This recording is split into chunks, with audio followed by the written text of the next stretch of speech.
Good Lord, about time. Jimmy was too busy bunking them boys. We gotta start checking what he be putting up there for one. We gotta start checking. He be putting on type. Yeah, sometimes Tim do be putting a little extra sauce on it. Welcome, Philly Uncensored Sports Podcast, back at you again with another video. You don't catch us on the live show. The platforms, obviously, YouTube, Spotify, Facebook, Instagram, iTunes. I think that's all. Maybe an extra one I threw in there that we're not on. But nonetheless, we have a solid Sixers victory, 105-87. We led at least even going into the half, we led pretty much the whole game. The game to me always seemed in hand. I don't know about y'all. I mean, Lakers tried to make a couple little runs here or there. You know, Doc called some timely timeouts to shut it down real quick. The game always seemed in hand. I mean, you know, even though the first half, whatchamacallit was playing outstanding, Anthony Davis, he had 23 going into the first half. I mean, he catching hoops, he hitting layups. He was doing everything he needed to do to try to keep the team in the game. But I knew they didn't have enough without Brown. That this game would have been more interesting if Brown would have played. But in my mind, I never had a doubt. I guess I watched the Lakers too much in this season and seeing how they play and how they end up folding. Westbrook, I think, had 4 turnovers at the half. I don't know what he ended up with, but I knew they wasn't going to have enough to win. B, start stepping it up in the second half. And we'll talk about that because he played some incredible basketball despite not shooting that well. But a solid 6-0 victory. What's your thoughts? Yeah, I'm disappointed in a LeBron James thing. I don't know. I didn't, know if he had any injuries and nothing like that. I know people was throwing around. He said knee soreness. Okay. People was throwing around. He boycotted for Ben, but I don't think that's the case. He disowned Ben a long time ago. I would have liked to see, us face that Lakers team at full, at full capacity. Me too. Interesting matchup between Embiid and AD. We won the game. AD won the battle, but B won the war, so to speak. AD still got that quickness, athletic. He had a couple nice recovery blocks on B that I didn't think he was going to get, but he got. But when B, what I'll say is, and I think it was the end of the third or the fourth when B got big and put him in the post, which he should have been doing.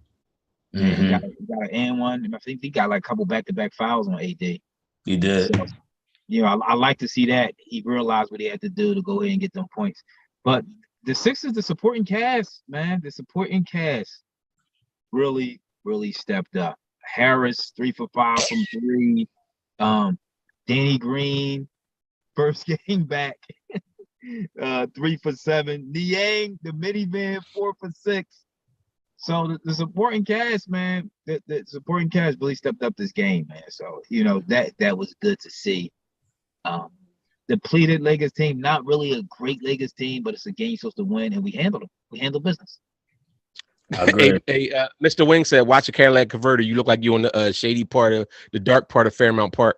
So watch. No, but listen, I get it. The Lakers haven't been, and they didn't have Brown tonight. But I thought because it's a lot of the reasons that Ethan just stated. I thought it was an outstanding win for the Sixers.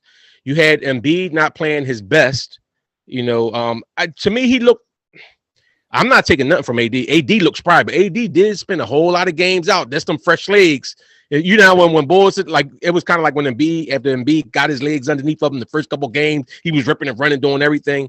So that's a part of it. But AD is a beast. I mean, when healthy, AD has been a beast. And I do think that his body type and his skill set can cause difficulties for Embiid because he's athletic. He can react to when Embiid do those pump fakes. He can catch him out of place, and AD can still recover. So, and I thought the Lakers made a good game plan and how they attacked it on offense. But I got to give Doc props. I give all the role players their props. Danny Green came back in and played solid. Tobias was playing his part. Actually been playing well. But Doc Rivers made an excellent move in the third quarter because what the Lakers was doing was they was taking AD out because AD could shoot. And so whenever Embiid went to help anybody drive into the lane, they kicked it out. AD was hitting. So Doc put Tobias on AD, and it allowed Embiid to hang around in the third quarter. Doc switched it up, put Tobias on AD, and had Embiid on the other guy, Stanley Roberts, I think. And Embiid was able to stay more around in the middle and not had to chase out there where AD was cooking. And I thought that was a big move in the game and a big difference in the game and how the Sixers went forward from that. Yeah. Also, as far as the game goes, I've been riding Tobias lately, the last few games. Yeah, he stepped up. He's been stepping up. He's been balling. I mean, he's starting off early too, making those quick decisions. Remember we said the most successful Tobias is when he make those decisions right away. I thought Thibault finally got his legs. The first game, he was a little rusty. The second game, Thibault, you saw the old Thibault. He was in the boy Malik Monk's like back. At one point, he was 2 for 12. I think he finished with 3 for 13. And he'd been balling for the LA, Malik Monk, but he couldn't do nothing for them today because now he was neutralized by Thibault. I really enjoyed that. Anthony Davis, say what you want. He's Mr. Glass, and he even got injured in this game. But when he's on the floor, he's a dominant big man. And him and B can still, not him and B, but him and Brian can still do something this year. And they can get that team healthy and they can keep Westbrook out the game. I don't think they got enough supporting cast. They don't. Honestly, they don't. But they got a couple of dudes missing. They still got the dude. What's the dude on their team? My bad. Hold up, Tim. Go ahead. I ain't mean to cut you off. I just making a point off what you. I like the production we got from Danny Green. So we probably won't get nothing else from me. But he was rusting too, though. So we might, he was out some games. That's true. We ain't have Seth either tonight. So Seth got a chance to rest. I mean, Seth been Wayne had Seth, Wayne had Shaq. You know what I'm saying? We was missing. So what? They ain't had Brown. They don't mean it. I'm trolling. Yo, speaking of Brown, though, how old is Brown? 36, 37? Brown is amazing, bro. I didn't realize he was averaging 29 a game. This is yes. In his that's amazing in itself. That's why I've been saying though, and in my opinion, if Lakers is winning, he will be a shoo-in for the top 3 and for MVP. Because I mean, I've been saying even with them not winning, I still got him in my top 5 the way he's been playing. Brown has been playing incredible this year. So, I mean, kudos to him for keeping his body in that type conditioning so he still could play, especially, basketball where you run and jump and land and all that so much that you can easily get injured or just wear and tear in general. So kudos to Brown. I mean, Lakers still missing. Obviously, we miss some people. Everybody missing some people. Ariza is out for some reason. They got Kendrick Nunn. He a nice young boy that I think. Yeah, they got him on trade block, Kendrick Nunn. Oh, they do? I would like to pick him up. I like when he was in the I like he could actually shoot pretty well. I would like to get our hands on Kendrick Nunn if we could.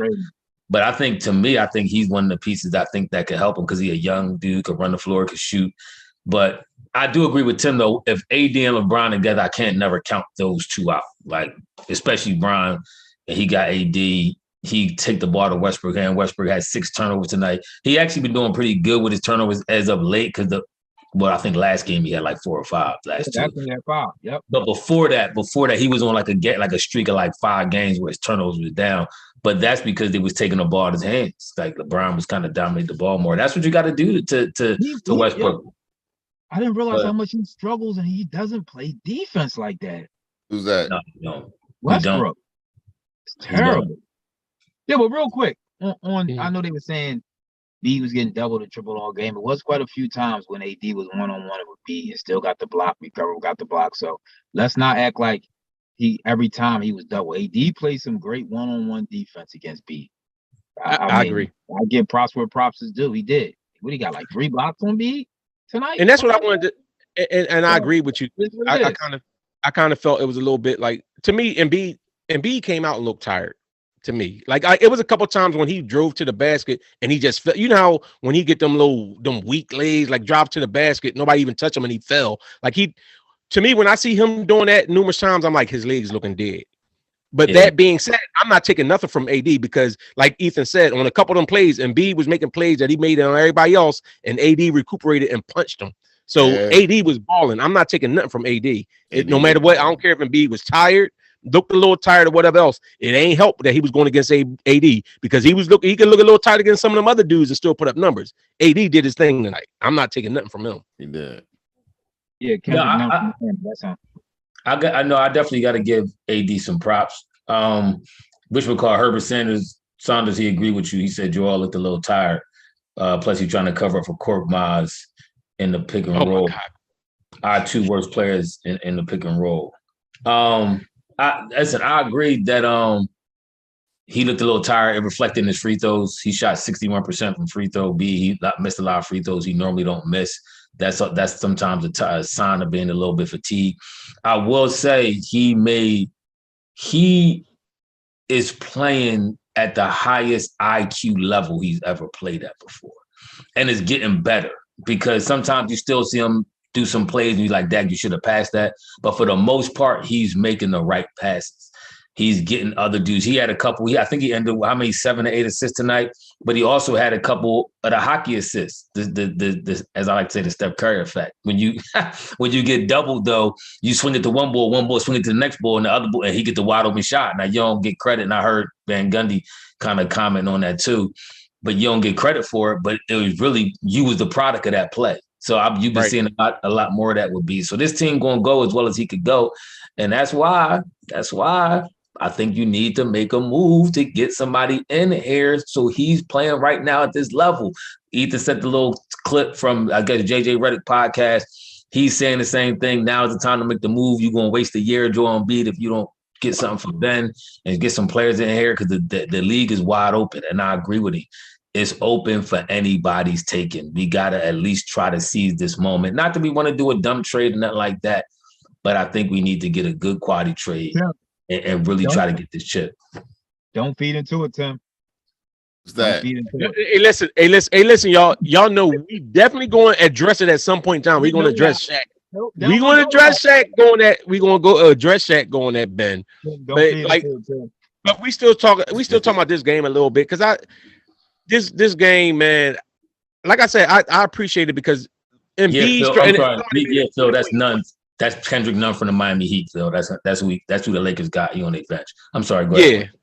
But I'm saying like because somebody even mentioned about Embiid points and like is that's an off night. B did have an off night, but like you said, an off night for Embiid was what? How many? What did he score? Like he had like 9 and 7. How many points? Like 20 something, 26, 27 points. That's an off night. If that's an off night for him, I'll take that. You know what I'm saying? That just shows how dominant he's been. But that being said, with him being off some, we had these other guys step. These other guys have been doing nothing, and Embiid has had to carry them. Yeah. It was nice to see some guys come in, and Thibault looked like I think Tim mentioned earlier, or somebody mentioned earlier, Thibault looked like he had his legs back. He was out there playing defensively the way we expect him to play. Yang hit a couple open shots. Tobias out there banging that corner three. Danny hit a few threes. Like this is the stuff that we need. If we get this stuff while Embiid is playing at peak Embiid, then we do have a formidable team. Not even to mention that Seth wasn't there. But that being said, I don't see that consistently from those guys. And what do y'all feel about Max? How do y'all feel about Maxey play? Maxey a hooper, man. I fools with Maxey. Like I just see him continuing to grow. Even from the point guard standpoint, he made some inlet passes to B that I really like. Like the one when Ethan was talking about when B got down low, it was Maxey who fed that pass into him. Rice and Chris, boom, right on the button, turned around right in there. And that's what, and I heard somebody make the comment, it was like, well, B was getting, double and triple teams. It's hard to go down the paint. But if you kind of get down there early and establish yourself and got a guard that can get it right to you, you can make a move before a lot of that double and that triple team comes. So that's 10 assists tonight. Go ahead. Yeah, Maxey was close to a triple double. 14, 7. Like, I'm loving. I mean, he shot real quick. He shot. His shooting was off. You know what I think? You know what I think is mixing from Maxey's game more than anything else. And I know it's going to sound like a homer or whatever. He don't get the calls because Maxey gets knocked around a whole lot, and he gets even a lot of shots that he make. He don't get calls because I mean he's not a superstar. So I guess that's why, but it's a lot of calls that Maxey don't get that other players do get. So I think as long as he keeps developing, I think eventually he will start getting those calls if he continues to play and grow. And I think once he start getting those calls, it's going to make his game way better. I agree with that. He's not right now. He's just not a finished product. So compared to last year, he's playing amazing. I think he's going to need an off season to come back even stronger. I know he's playing with Embiid, who Embiid pretty much is a finished product, so we're expecting him to be a little bit better. But he's actually, for a second-year player, first-year starter, I can't ask for anything more. My expectations would be too much if I'm asking for anything more from the Bull. I mean, go ahead, Wayne. No, I was going to say because Styles Washington made a good point. I actually kind of feel the same way. Like, and I like De'Aaron Fox, but for this team, I think he kind of brings the same type of play that Maxey does. He's a better player than Maxey right now, but he brings the same style of play. I would rather have a Harrison Barnes right now. If I'm taking anybody from the Kings, because I think we're missing that small forward that can stretch the floor, hit that shot consistently. Harrison Barnes to me would be a better fit for the Sixers, right? If we're talking right now, long term, De'Aaron Fox would be my better selection. But I think Harrison, the Sixers need a small forward. Danny Green is not the answer. Matisse Thybulle is not the answer. We have backup small forwards. We need a consistent small forward who can start to hit that consistent wide open shot. No, I agree with that. I also, even to give Bede a little credit, I guess a little credit and a little backhanded compliment, if you will. He kind of played himself shooting on threes because he was 0 for 5 for 3. So if you actually take them threes out of his field goal percentage, he was 9 for 15 because I think he went 9 for 20. So he would have been 9 for 15, which drastically increases his regular overall field goal percentage. So it's stuff like hot from 3 lately. I understood why he was taking threes because he's just been really, really hot. That's true. He was taking the threes because AD was.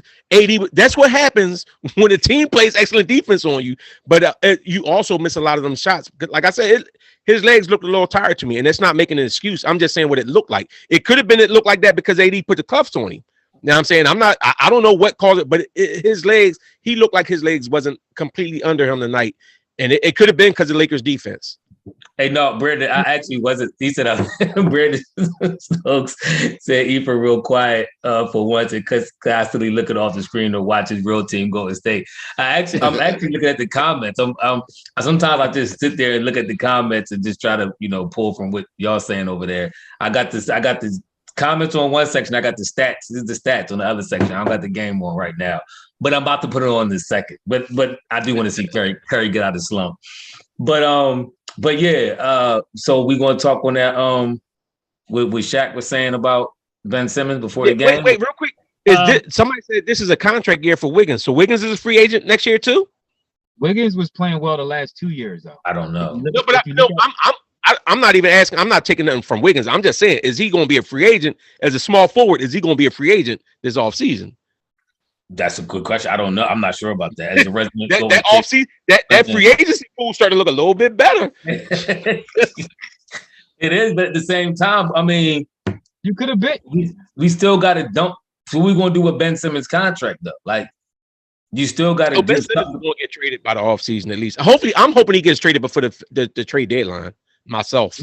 So are you going to be able? I mean, Wiggins probably going to look for a pretty big deal. Are we going to be able to afford whoever we looking for? I don't know what Wiggins going to be looking for. Wiggins probably lock up. When dudes go away and play with Golden State and they do well, I don't see him leaving. They'll probably lock him up. Golden State. I'm guessing that but will Golden State have the money to re-sign him too? Aren't they playing Clay and Steph? Big money. He might take less. I don't know. You gotta look at why he's an all-star, right? He's playing the best basketball of his career, best field goal percentage he ever shot in his career, best three-point percentage he ever shot in his career. This is a product of who he's playing with. This is a product of Golden State. This is a product of the system. Remember, he said before, I never had so many wide open looks in my career. It's a product of Draymond Green has really got him going. But he'll get those same open looks with an Embiid. And now if Golden State wins a chip, then absolutely I think he stays. Because you're saying players don't usually leave Golden State. It's because Golden State has been winning. So now if they don't win a chip, or say if they take another exit, would he be that much more enticed to stay? I get what you're saying though, because he's playing the best ball of his career right now. But I mean, who's to say that he won't do that somewhere else? I can see it either way. I can see it either way. I can't. I agree with Ethan a little bit. I think once you get in Golden State, Bulls love that culture. Like, if you could stay, for the most part, you stay. The only why KD left because he KD.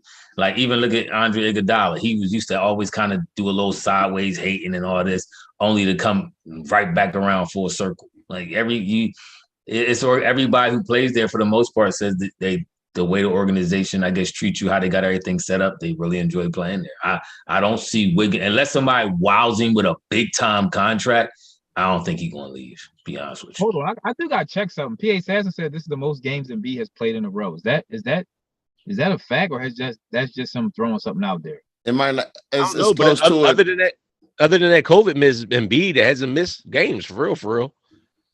That is true. I mean, so are we going to speak on Shaq coming at the bull, Ben Simmons? Maybe like speak, but hold on, everybody's still talking about certain. We still talking about the potential of the small forward. Listen, I don't want Wiggins to replace. I don't want Barnes to replace Tobias. I want Barnes with Tobias if I can have it. If I gotta trade Ben Simmons and you're gonna give me De'Aaron Fox and Barnes or Halliburton and Barnes, I that's what I would like. That or Hield and Barnes would be the best if we could get that. Because I do think the Sixers need a small forward. Barnes ain't that good, bro. I get what you're saying. He can shoot. Choke with Golden State. But you're not asking him to be your big time player on Golden State. You had Embiid. Huh? But that was that was 6, 7. That was about 6 years ago. I mean, I'm not going. You were the boys. You never let nobody listen down. That was about 6. And he was still a young player. You want Oubre no matter how much Oubre done choked in the past. You want Oubre though, don't you? And I admit I was wrong with that. I would take Oubre over Danny Green. When did Oubre choke? The first half of the season with Golden State. He was playing terrible. Was it the playoffs? When did he choke? Well, guess what? In the second half of the season, when he was with Phoenix, he started off balling and then he faded out. He do it all the time. He never faded out. He kept consistent. No, he didn't. The first half of the season with Golden State, Oubre played terrible. He eventually came around and got his 3-point percentage up to 30%, I think. But at one point, he was in the teens shooting that bad. But I mean, I want to Oubre. I would definitely be fooled with Harrison Barnes. I agree with Wayne. I would bring Harrison Barnes in here. I will also Wiggins. I'm a little torn on Wiggins. I necessarily wouldn't be that hyped to get Wiggins in here, to be honest with you. I think Wiggins is a product of Golden State system, mainly Steph Curry, and the way they double and triple him that allows all them boys to get open shots. He going to get even more open shots now that Clay is back. But I don't. But you'll get open shots with Embiid. Hey, I mean, look at all these guys. Look at the guys that we got now getting open. So if you tell me you got Embiid, Seth, and if Tobias is playing the way Tobias is playing now, you tell me Harrison Barnes is not going to get open looks? No, I'm talking about Wiggins. I mean, I'm talking about you tell me Wiggins is not going to get open looks with Embiid. All right, Wiggins for real on Golden State is even before Clay came back, he was kind of like the third option because it was Steph, then Jordan Poole I think was averaging 18 and Wiggins was averaging like 16 and 17. So if we bring him here, what we going to look for him to be? I think we're going to look third option. If you have Tobias, you still no matter what the Sixers are looking for Tobias to be the second option. I'm personally looking for Wiggins to be better than Tobias. Yeah, me too. My opinion. He younger. He taller. He more athletic. He's better than Tobias now. He can do. I'm looking for him to be the third option. Okay, well then if I'm bringing him, so you tell me if you bringing him in here, he's not going to be better than Tobias. He will be. But that's what I'm saying. But more attention, I don't know. Like he's playing better than Tobias now because of his role. I don't know if he's going to come in and play better than Tobias. Like I would want him to in the second spot. So with a little bit more attention, a little bit more focus. That Philly pressure. That Bay pressure ain't like Philly, man. Like you seen Carmelo about to scrap the ball tonight because boy was probably talking greasy on the sideline and he got 2 fans kicked out. Like that Philly pressure is a little different, man. That's another thing about that whole. I don't know about the fans' behavior, man. Y'all keep excusing these bulls. You can't say anything that you want to say to people. If you weren't going to say that to them in real life, you got the comforts of 20,000 people, fans, and security. And you wanted to say whatever you want to say, and even the commentator, they sat right behind the Bulls. They was like right in front of the Bulls, and they was like, "Yeah, they've been harassing them for the last 3-4 trips." Mm-hmm. And then y'all keep apologizing for these boys. Who's y'all? Who's Wayne, especially Wayne. Wayne always. Yeah, because I don't care about that. Because the same way, like Shaq, since we want to talk about Shaq, like Shaq said, Embiid takes the criticism and it motivated him to get better. They criticize so guess him what? Give me them players then. No, don't sit there and say because we know what you're trying to do is you're trying to set it up the excuse for Ben. See, the Philly fan. I'm not saying that. I'm talking about fan behavior. The fan behavior, some of it is unacceptable. Just because it's an opponent on the floor don't mean you get to say whatever you want to say to him. Why not? Why? You then ignore him. How about if what Dragonfly Jones say? You should be focusing on your art. Like that, he should have been focusing on the game. Then don't listen to the fans. No, I agree with Tim. Somebody probably told him Honey Nut. Somebody probably said Honey Nut Cheerios to him. Maybe. I mean, both will get disrespectful. Like, I mean, that's why LeBron earlier this year. I mean, you've seen a couple times fans get kicked out. LeBron kicked the 2 people out before too. So I mean, you gotta make sure that the fans are respectful to the dudes that's coming in and offering entertainment value. They're humans. You can't just speak to them any kind of way. I don't know what they said, but I was just putting up Shaq's full rant that he gave. Now, how about you could have waited till you got to the actual thing before you threw the screen up? Yeah, Tim like doing that. We make it a whole different point, and then all of a sudden he just throw up something out of the blue that nobody's even prepared. You've been trying to talk about this for the last 10 minutes. Yeah, but I mean, after y'all shut me down 3 times, I thought we was going to maybe talk about it in 15 minutes because every time I bring it up, Wayne, no, we talk about Tobias and Wiggins and listen, I just was talking about what the fans is talking about, bro. We got everybody in the comment section still talking about the other stuff. Yeah, real quickly. More want to trade them anyway. All right, real quickly, I'm just gonna read Shaq's rant. He said, I stay on big guys because I care about them. I want them to play a certain way. I want them to play a certain level. The difference between Embiid and his soft partner Simmons is he can take criticism. This thing is irritating. He can take criticism without being a crybaby, and he still wants to play. Me and Charles, we've been on Embiid, and we stay on him. We told him to his face what he needs to do. He didn't cry. He didn't say that I want to get traded. He didn't complain about mistreatment. And that's the difference. That's why I like and respect him. The other guy, I don't respect him. End of quote. He didn't even mention that man's name. I agree with it. I agree with 100%. You are going to agree with him 100%. I mean, what did he say that was wrong? So you don't agree with him? No, here's what I think. Y'all know how I feel. I think Ben is a great player. I like Ben as a player, and I wish he was still on our team. However, I do not agree with his stance because he is acting real sensitive, real yellow. And that's the thing. He don't have to. I think he's being unforgiving. And like he said, he was criticized. Instead of going out and working on his game, and part of another quote, he said, go in the summer, work on your game, come back, and then prove everybody wrong. Instead, he just like, I'm demanding a trade. And to me, can we talk about what he was actually criticized about? We talking about Doc. Herb, this is for Herb. Doc supported Ben Simmons all season. He went in front of the press when the press would ask about Ben Simmons not scoring enough, and Doc defended this man. Went under the fire, got ripped in the media because he was defending this man not scoring because of the other stuff he was doing. So then when Doc was asked, can you win with Ben Simmons as a point guard? And he said, I don't know. And this is what he butthurt about? I ain't trying to hear that. That's some soft stuff. Guess what? Guess what? After he said, I don't know, then Ben should have said, well, I'm going to show him. No matter, I'm the point guard, I'm going to show him. But Ben looking for any excuse to cower up. He looking to pass the buck. He don't want to take the blame for his fault in that. Like, I don't want to hear that. He's soft, bro. Like, that's some chump stuff. Hey, Styles Washington, I think he got wind of it. I think Ben's the. They said Ben didn't follow Shaq. Would you still follow him after he just killed him? I'm telling you. Listen, yeah, I'm gonna follow him because I'm gonna troll him back now. I'm gonna talk trash to him. I know he got wind of it. Ben is a social media dude, and that's going to be posted all over social media. Yeah, like even Shaq if he just destroyed you. Yeah, his homies. You know, it was funny. I was watching something. I can't remember. I think it was I Am Athlete podcast or one of them Jones, and they were just saying how when you get criticized, like how everybody starts sending you stuff. Like when you hear people talking about you, and you start texting you, your homies is sending you. Since I said this about you, like you go and hear about it. Like whether you, especially when coming from a voice like Shaq or any of them dudes on that TNT broadcast. So he heard about it. And he's still soft. Maybe he needed this because when you getting everybody in your camp is telling you, yeah, you're right.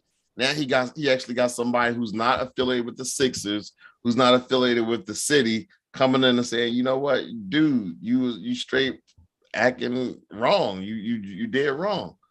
With that being said, I still think that he took too much of the blame last year for the loss. I think, but once again, though, forget. Go ahead. It doesn't matter if he took too much of the blame or not. That's part of being what he wants to be, a superstar or all-star, just like a quarterback, right? If you lock your door, somebody's coming behind you. Lock your door. If you lose the game, right? If you lose the game and you're a quarterback, regardless of what happens, you take most of the blame, right? Yeah, unless it's Tim talking about Jalen Hurts. Yeah. He wants to be a superstar. He wants to be the guy. He wants to be an all-star. You got to take this criticism. You know what I mean? You got to eat this. So obviously he's not built for it, and he'll never be it. So because he can't take this type of criticism, he wouldn't even let his teammate come. You couldn't even make up to this guy. This is how far gone he was. The team was and apologize and try to get him back. They trying to fly. Yep. They trying to fly personal people out there to help. We trying to give you exactly what you need to. I don't want your help. I want to go. You talk bad about me. I want to go home. Send me home. He was in summer camp. Send me home. I want my money. That was Ben. He's a man. He's a young man who's never been told no before. That's the at this point. But forget all that though. At this point, I'm the main reason why I'm bringing up the Shaq thing is because, like I've been saying, and Ethan agreed with me, he's the only one who agrees with me, this process is continuing to devalue Ben Simmons. So now you got bulls out here like Shaq saying he's soft, he calling him out publicly. You don't think the other GMs is using this to their advantage in trade value talks and all that kind of stuff? That this is what they think about this dude, that he don't even want to play. Like somebody else made the comment, I think it was Stephen A. Smith, who made the comment when he was talking about Kobe, when it was celebrating, not celebrating, but just kind of acknowledging, the second year anniversary of Kobe's death. And Stephen A. Smith said, the thing I like about Kobe, he wouldn't have been the type of dude, and he ain't say no names, but he said he wouldn't have been the type of dude to sit out a whole year over a contract dispute. That's what he said. So who would? Who would? That's my point, though. Then coming back after the All-Star game. Everybody's looking at this dude like, yo, he's willing to sit out. I'm telling you. What'd you say? Coming back at the All-Star game. Listen, with this, this is killing. The longer you keep holding it, it's killing his value. You are not going to get what you think he's worth, man. I'm telling you, I think you should just part. We should have been parted ways, got the best value at the time we could for him, and moved on. I think his value is continuing to decline as long as he's on this roster and as long as he refuses to play basketball. That's what I feared. What I want to ask somebody like her. Oh, go ahead, Ethan. Was you saying something else behind that? No, I said that's what I feared was him losing. No, I feared the longer you hold on to him, the more his value goes down. His highest value was when he first won it out. But this is an unbelievable situation we're in with dude. That it really is. It's unprecedented. Hey, Herb, I got a question for you because you said then Joel should have took blame for the 16 turnovers in 2 games. Joel did take blame for his part. And like Maine said, Jay Carr, he came back and he improved his game. And guess what? If we talk about Joel taking it for his 16 turnovers in 2 games, what else did Joel bring? He had those turnovers, but what did he contribute? What did Ben contribute at all? See, this is my thing. I can rip it. I can understand if a player, that's just like when we talk about Matisse Thybulle. We already know we're not getting but so much offense out of Matisse. But if he come out there and he's playing the kind of defense that he could play, like the defense that he was playing when he was playing against Steph Curry, it's like Ben. He didn't bring us nothing offensively. Stop, because you're the same way Ben also gave you defense. He always gave us defense. His defense never wasn't all that great like that towards the last couple. He was shell shocked. Okay. You couldn't keep him on the floor because if you had him on the floor on defense, he was non-existent on offense. But you said what else he gonna bring? You said take away the turnovers, so take away his what else did he bring? Take away his non-shooting, and you got a great defensive player. You against got somebody who's still getting assists. Against who? Who do you had a great defensive play against? Who do you had a great defensive play against? Trae Young. What? he Trae played Young good ain't scoring them games. Trae Young was starting the All-Star game. Everything was quick. difficult for Trae Young in that series. Trae Young ain't scoring. Trae Young against New York was dominant. He was killing. Because I know when he was on Gallinari was still jaying his eyes out. Listen, first of all, it's all about the matchup. And the Listen, he did, but he's so great on defense, you don't care about his offense. So I don't care what his matchup is. He was giving us 12, 13 points a game, 7 assists. No, he wasn't. And great defense. No, he wasn't. He was giving 7 and 8 points a game toward the end. He gave 17 and 18 in the first few games. He gave 2 in the second game, 17, 18, and then he gave 7 and 8 and stuff like that. So no, he wasn't giving nothing off. So he still scored more than the 4 points that Tobias gave us in game 3. Just going back and forth. Hold on. Brandon, somebody said Kobe called him. Mr. Wing said Kobe called him out, but who told him his shooting didn't matter was LeBron. If y'all remember correctly, LeBron was the first one exposed. It was to start the Ben Simmons defense. Remember that game we started playing against the Lakers? LeBron was the first one to guard Ben Simmons below the rim. If y'all remember, I remember. I think somebody did it before, but he did it to the extreme. He actually went back and almost stood at the dotted line underneath the free throw. Like he went far under the rim. Like I dare you shoot it. That should have told right when he did that. That's when I started turning on Ben because that should have told the Sixers organization something about Ben Simmons, and that should have told Ben Simmons something about himself what he should have corrected. Start shooting that ball. But how you feel about the starters in the All-Star? The East. Y'all like the East starters? Who the starters? KD, Giannis. Who else? Trae Young. Trae Young and the boy from the Bulls. Zach LaVine. DeRozan. I kind of agree with somebody on Turner Sports. They were saying that they had like Barkley. He was saying Zach LaVine and DeRozan should have been in the backcourt over Trae Young because they both was having good season. Their numbers are real similar, but I kind of would have took Zach LaVine as the starter. Had 2 Bulls in the backcourt. But who was going to be the point guard though? I mean, All-Star game. That's probably the reason why I think that's probably I think when people was voting, they were probably voting like a point guard and a 2 guard, like how how the old thing used to be, like you voted by absolute position, not just guards and forwards. So I think a lot of people still would vote like a point guard and a shooting guard. Yeah, I can see that. Having a better year than Zach LaVine. Who is? Trae is. But Zach LaVine's his team at the time was in first place, whereas Trae Young's. That's not what you said. You said Zach LaVine's averaging 24 and 4. Trae Young's averaging 27 and 9. So what about James Harden? Is James Harden not averaging? It's a field goal percentage. What's James Harden averaging this year? James Harden shouldn't have been. Who's shooting better, Zach or Trae? That's why I want to know what their field goal percentage is. All right, Trae shooting 45%. He never was a great field goal shooter. He's shooting 38% from 3.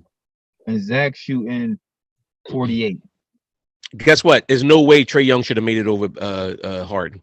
Harden is shooting only 42%, but he's scoring 23 points a game, 8 rebounds, and 10 assists. There's no way Trae Young should have made it over Harden. But how many games? Harden missed a lot. How many games Harden played this year? Harden played 42 games this year. Harden playing. All right. And his team is in second place. Harden should have made it over Trae Young. Second or third. Okay. I mean, I could. You can argue that. I'm not going to fight with that. You get him made over Trae. I mean, but the fans got a lot to say, and I mean, like you saying, is everybody get to vote in it, and I guess Harden has. I mean, how many games has? Now, what about the West? What about Van Fleet? Should Van Fleet have got some consideration? I got a Toronto fan, my man Crispus Addicts. He loved Toronto, and Van Fleet has been playing good this year. What's the stats on Van Fleet? Has. Yeah, he might be the only Toronto fan in the world. Let me see. No, you still got some Toronto fans. They just want to chip. You know how they go. They want to chip a couple years ago. So you got some people. I've been a fan ever since we won, and I'm gonna keep riding out with them. So you got fans out there. You know what I'm saying?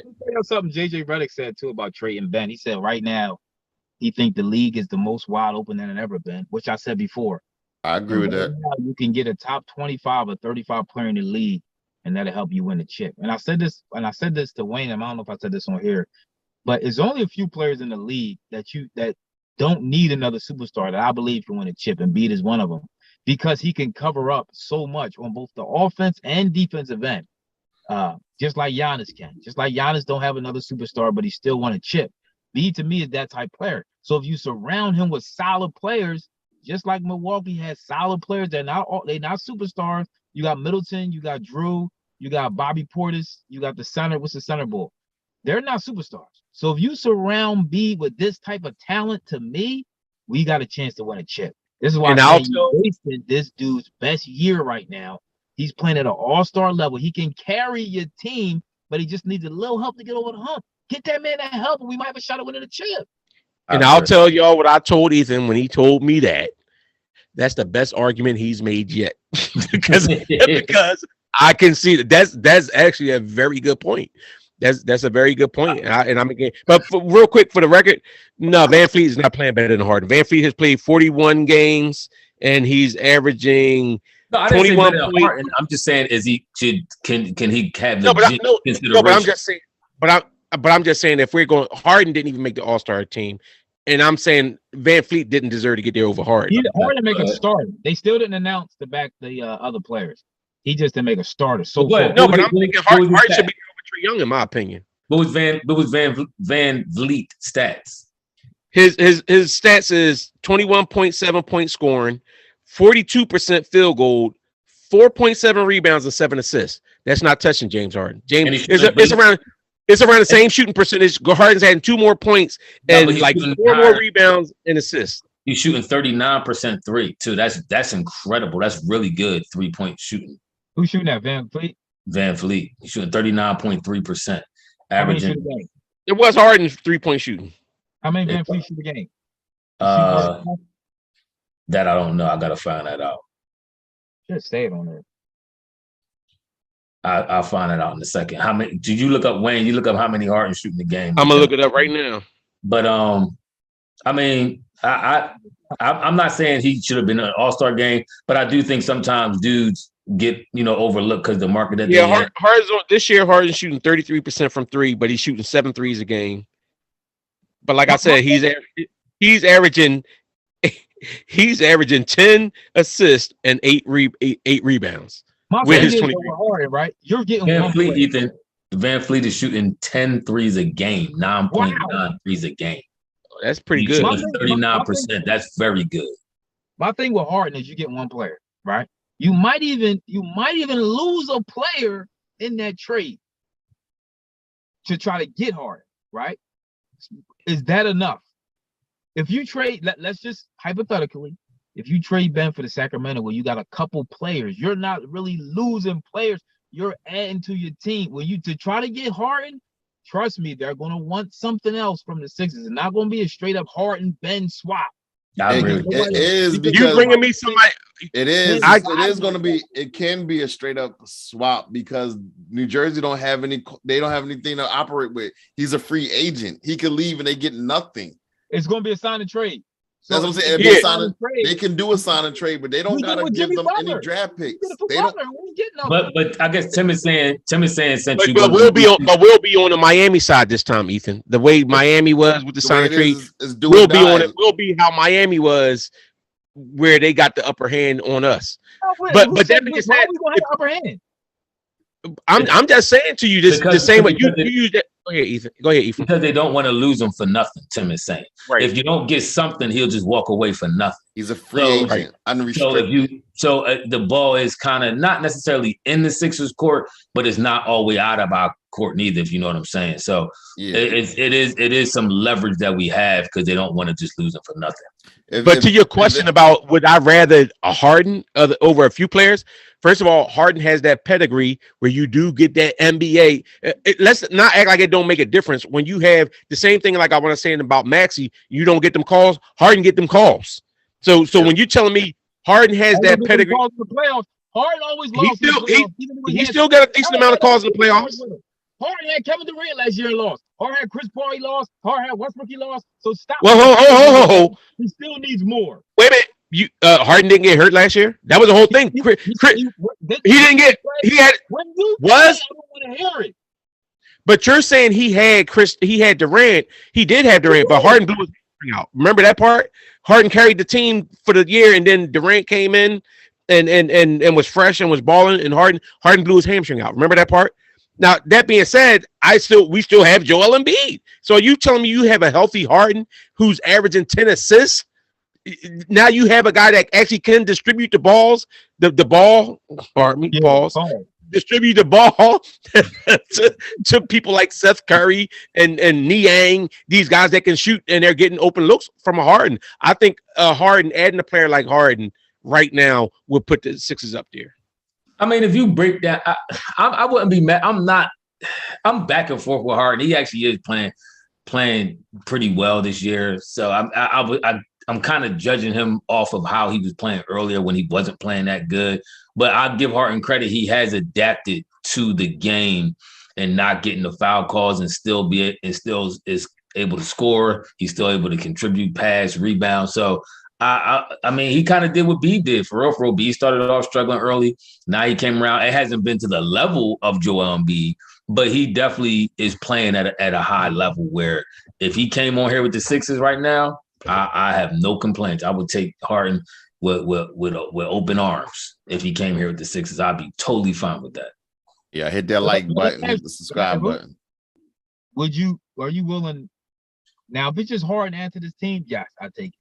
But what if we giving up pivotal players like Maxey, Thibault? He might be able to get away with a straight up swap for Ben. I don't think you're giving up a Ben Simmons and a Ben Simmons and a.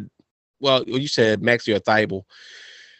Let's be real, and I like both of those guys. But let's be real. How many times this season we looked at them and they look outstanding in one game, and then for like a couple game stretch you see nothing. So I'm just saying. My only thing I firmly and I keep. Listen, if we could get Harden, I'm all on board. I just don't think Harden coming here. I'm stuck with saying that. I don't think Harden coming here. If he says he's coming, we may be able to pull off a Ben Simmons Harden straight up deal. But wait, can I address that real quick? Because somebody in the comments said Harden does nothing in the playoffs. Or Harden's career, well, when he was in Houston for the most of the time when everybody's saying that he was doing nothing, he averaged 28 points a game in the playoffs in Houston. For his career, he averaged 28 points a game. But you still go percent. Hold up. Tell you in a heartbeat. His free throw was 84%. His total field goal percentage in Houston was 42. That's low. But I'm saying, listen, we talking about like we were like a Van Fleet or something, 42%. And you talking about him being a majority, you know what I'm saying, squeezing. I'm with my man Styles though. It's not that I hate Harden. First of all, I don't want to wait to the off season. I think now is the time to make a move to try to make a run at the chip. There's no guarantee. There's no guarantee we'll get Harden. I don't hate Harden. If it was a straight up swap, yeah, I'm doing. But if you gotta lose a percentage of your team and it's just Harden and Embiid, I don't know if that'll get it done. You sound like me last year. Y'all ripped me for that idea last year. I'm just saying, if you lose a lot of your team, it's Harden and Embiid. Because that year Harden was playing hard. First of all, it wouldn't be Harden Embiid. It'd be Harden beating Tobias. Get his name. Say his name. Hey, Matt. Tobias getting traded at the deadline though. Hey, listen. I'm down to trade anybody except Embiid if it's going to improve my team. I agree with that too. I agree with that. I just like I said, I've been saying this. Ben's value is dropping, and I don't think Harden is coming here on the straight up sign and trade for Ben. I just don't see that happening. I don't see that happening. So I think the best move for us would have been to already get rid of Ben, and maybe if this Sacramento deal has any truth to it, to take that Sacramento deal and let's try to get this chip. We got the best big man in the league right now. Let's go get it. Sacramento. And of all the rumors that have been made, Sacramento is one of the worst teams in the league right now. With the players that you want to trade for, those players haven't done anything to lift their team. So it's like we willing to sacrifice Ben, who's a bona fide, like a superstar. No, Ben's not a bona fide. No. Ben's a bona fide female. But we can use that pawn to get us one of them big time free agents. Let me finish. We got a bunch of free agents that's coming out in 2022. You got the boy from Washington. You have you got all these open spots. I would use Ben's as a piece to move to get a superstar rather than going after somebody in Sacramento who that team right now has lost their coach. They're not winning. They have a mentality of losing. I agree, Styles. So I don't see why we're gonna go all out to get rid of Ben for them. My thing is, first of all, the NBA shows you are only 1 or 2 players away from being a bottom feeder or a top feeder. I mean, even look at the Lakers. They got LeBron, but if they had LeBron and AD on that team, I guarantee you, for the most part of the season, they wouldn't be where they at. They barely struggling to get in the playoffs, but one player can drastically change your franchise, can drastically change your team around, your season around, and they have LeBron. They had LeBron for most of the whole season. So you telling me LeBron ain't that good because you're on the team that's struggling? No. These boys is on a team that if they would have came and played with a player like Joel Embiid, trust me when I tell you, we can be a legitimate championship contender if we got the couple extra right pieces in here. So, I mean, let me just say, go ahead. I'm gonna just say I agree with y'all. I agree with y'all. If we can get a good trade with Ethan, I ain't gonna front. Ethan won me over with that argument because I thought that was an excellent argument. That you seen Giannis do it. You see it. Embiid, the level that Embiid is playing on. If you could bring in a couple players that's at a quality players that fit around. See, Embiid wasn't playing like this early on. So when you telling me Brogdon and them early on, I'm not looking like Embiid's not going to carry the squad with just them dudes. But if you're telling me bringing like guys like that now with Embiid playing it like Ethan said, I can't argue that point. I think that's a risk worth taking. That to me, that risk reward is just as good, if not better, than waiting to try to get a Harden in the offseason. It's a star-driven league. It is. You need stars. And Embiid is one of the biggest stars out there. I agree. And by himself, yes, he is. But if he got another superstar with him, I like my chances with. He's not going to get another superstar. I like my chances with Bradley Beal. And like you said, Bradley Beal ain't even an all-star. How's he a superstar? He ain't even an all-star. Bradley Beal is a star in his league. He ain't even an all-star. And it's the same thing. The same thing with James Harden. You could do a silent trade with the Wizards if you need to, and Ben can go to Washington, and we can get Bradley Beal in here. This is if they want to come. I agree with D Market. He said Brooklyn don't even want Ben. I agree with that. The only way they would take Ben is if Harden says, I'll go to Philly and we could do a sign and trade.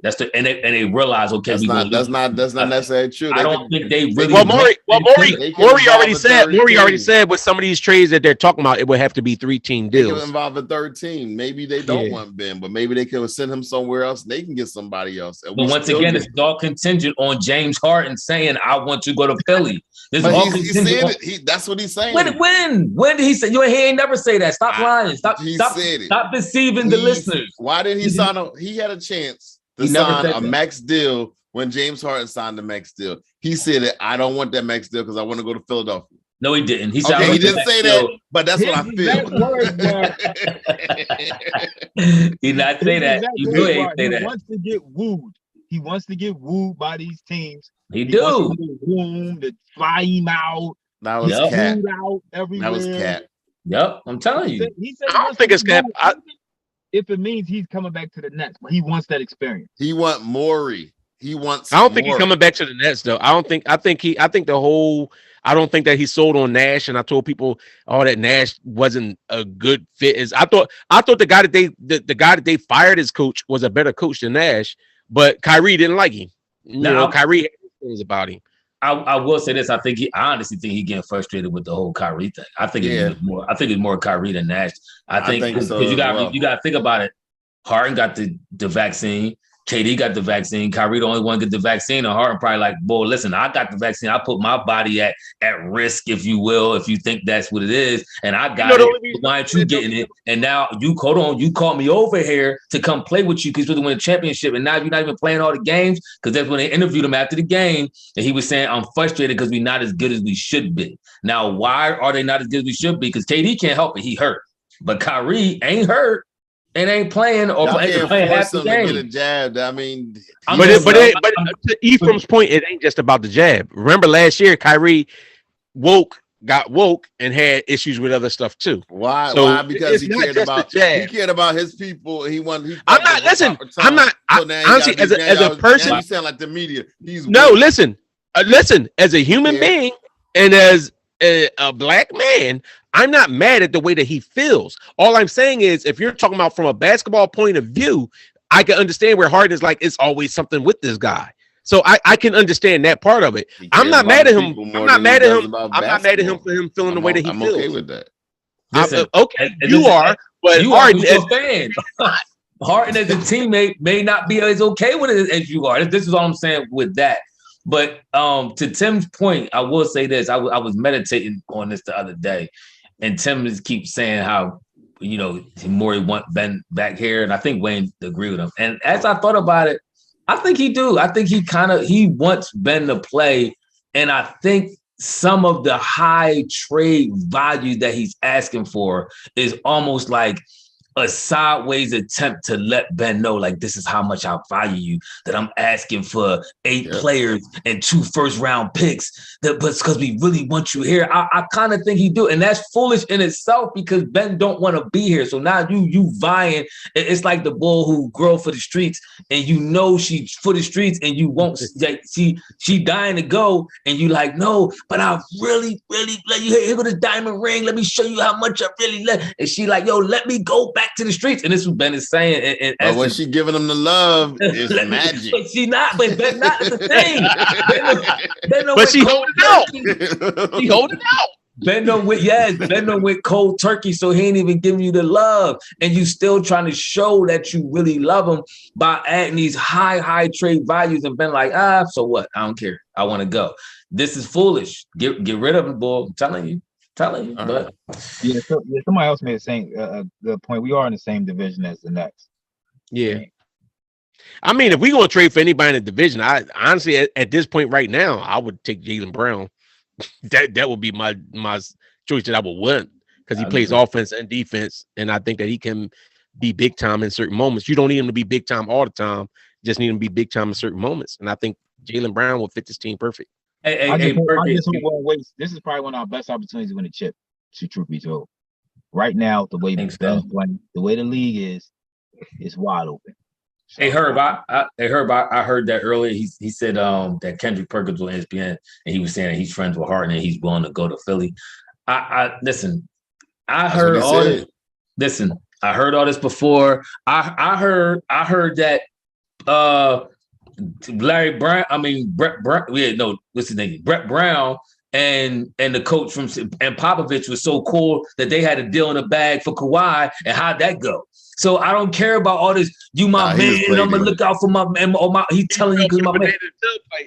I ain't trying to hear that. Exactly. He had his draftable ball. He had his trade. Mikal Bridges. It had his draft. What's his name? Smith. I forget the dude whole name. The power forward. The boy who mom had the Zaire Smith. Zaire Smith had his trade. Zaire Smith trade for no longer in the league, by the way. Exactly. At his draft, Zaire Smith thinking he was going to do a little two-team swap or whatever, and trade, him and Kawhi, and that never happened. So all that, he my homie, and he told me that I ain't trying to hear it till I see it. That's all I'm saying. All right, we're gonna shut this thing down. Y'all got any final thoughts before we roll out? I'm talked out. All right, good. All right, we got some really big games coming up. Like we have the Kings on Saturday. Mm-hmm. After the Kings, we got Memphis Grizzlies coming up. We got the Suns coming up. Would y'all real quick? Would y'all take Siakam on the Sixers? No, I don't really like Siakam game like nope. That. I think he a great wing, like a Robin wingman type boy. But I don't think he's a small. I think we need a small forward or a point guard. Any kind of wing player, small forward, point guard, or two. We need somebody that can handle the ball and score. We'll take Van Fleet. I definitely take Van Fleet. I take Van Fleet and send Seth over there to Toronto. Yeah, I'll definitely do that. All right, y'all. So tell us what you think. Please leave a comment and subscribe. Don't forget to hit the notification button. We're gonna catch y'all on the next podcast. We out. Later.